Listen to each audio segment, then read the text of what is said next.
ओम गम गणपते नमः। रुद्र संहिता पार्वती खंड 19वां अध्याय शिव लीला। ब्रह्मा जी ने कहा, हे नारद जी, तब हिमाचल की स्त्री मैना ने तुम्हें बुलाकर भगवान शिव को देखने की इच्छा व्यक्त की थी। भगवान शंकर मैना के इस विचार को समझ गए थे और उन्होंने देवताओं को आज्ञा दी थी कि वह हिमाचल के घर जाकर उन्हें दर्शन दें। अपने गुणों को साथ लेकर हम भी वहां आते हैं। तब हे नारद जी, देवताओं की सुंदर सुसज्जित सेना को देखकर मैना अत्यंत प्रसन्न हुई थी। अंत में शिव वहां पहुंचे थे। हे नारद जी, उस समय सदा शिव का रूप ही दूसरा था।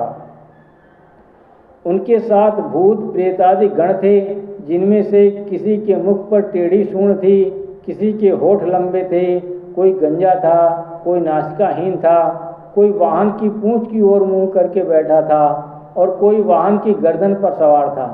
उनमें किसी का मुंड नहीं था, किसी का सुंड नहीं था, किसी के हाथ नहीं थे, किसी के पैर नहीं थे और वह औंधा होकर घिसट रहा था।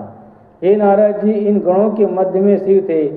उनके 5 मुख थे, 10 भुजाएं थी, अंगों में भस्म लगाए, मुंडों की माला पहने, बागंबर ओढ़े, पिनाक धनुष और त्रिशूल लिए वह बूढ़े बैल पर बैठे थे और अत्यंत कुरूप तथा भयानक दिखलाई देते थे।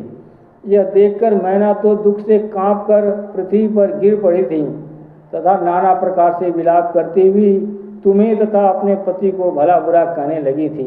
उस समय मैना ने यह निश्चय कर लिया था कि वह अपनी पुत्री का विवाह शिव से कदापि नहीं करेगी।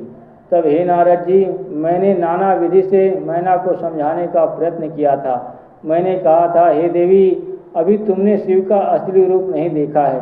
वह तो करोड़ों सूर्यों के समान तेजमय और करोड़ों चंद्रमाओं के समान सुंदर हैं। हे देवी, उनसे अधिक सुंदरता की तो कल्पना भी नहीं की जा सकती।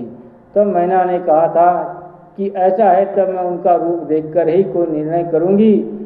ऐसा सुनकर मैंने भगवान शंकर से प्रार्थना की थी कि वह मैना पर कृपा करके उसे अपना असली रूप दिखाएं, जिससे कि आपका जगत जननी से विवाह संपन्न हो सके।